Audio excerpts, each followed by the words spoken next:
लगा के का कहतारू कि देवरा के दाया दे हम। अरे भौजी हम तो बोल रहे हैं ना कि देवरा के नीचे के दे दे, बहुत मजा आएगा। मतलब सुन रहे हो आप लोग कैसे भौजी बोल रही है कि देवरा के दाया दे हम। अरे भौजी नीचा के दे तब हम ले हम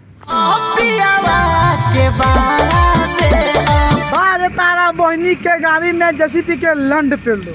वाह सुन तारा भाई लोगन कि देवरा के दाया दे हम, भत्ता के बाया दे हम। अरे भौजी दाया बाया इला सुनी मत को सोच कह दे कि देवरा के आगे दे हम, भत्ता के पीछे दे हम। इस सुनम तो तनी अच्छा लगी तो लंड कहता कि बाया दाया भाग तर बहन चोद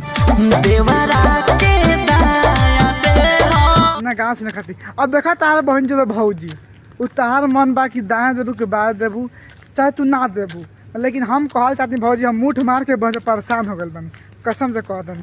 तो एक है हमारे देवे नु तब बड़ी ले हम काहे कि तू तो बहन चो जब मांगे नहीं तो तू देवे ना कर ली तो प्लीज दे देना एक है अब घर के ना देबू तार बहन चोद कहीं का तारे भाई लोग एगो बतिया के भौजी भंसी वाली कहतिया कभी दाया देम तो कभी बाया देम कभी लांगा लहसुन कहतिया। आरे तोर बहन चोदो तो का जौन देख बता दे आ ना देवे तो तू घर के रह अपना बारके बाबू के भेज तनी आ पटा के पेल दिहन तब मुत दिहे।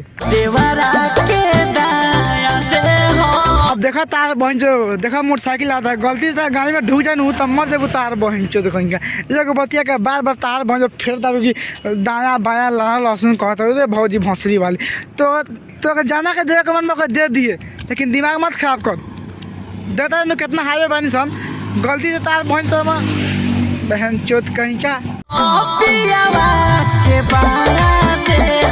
बाहर तारा बहनी के गाड़ी में गाँसी पे लो। वाह सुन तारे भाई लोग एगो बच्चा के जब बार बार कहत न बिया कि बाया दाया लाना लहसुन दे हम। बात सुनला के बाद में मन तक कहता भौजी के फटा के पेल दी कि भौजी लाने पर हक दो। मैं तो नहीं बताओ भाई लोगन ओके न मन बा दाया दी कि बाया दी कि नीचे दी कि पीछे दी पता ना बहन जो कहाँ दी वह जानती है।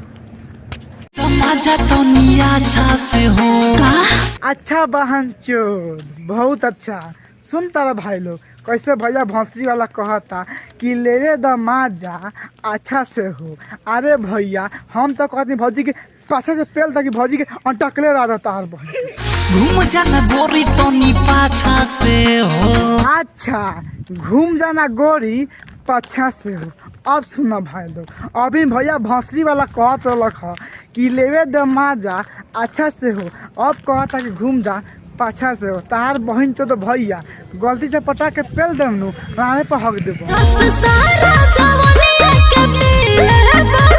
बाहर तारा बहनी के गाड़ी में गधा के लंड पेलो। वाह रस पी जेब पूरा जवानिया के का। अरे भौजी भंसरी वाली जब तो जवानी चढ़ले बा तब पियम तब न मजा आई तार बहन चो। देखता भाई कितना रखा पड़ती बा यही पड़ती में लिया के मारम 50 के पा कम तार बहन चो पेल ही नहीं की बहन चोद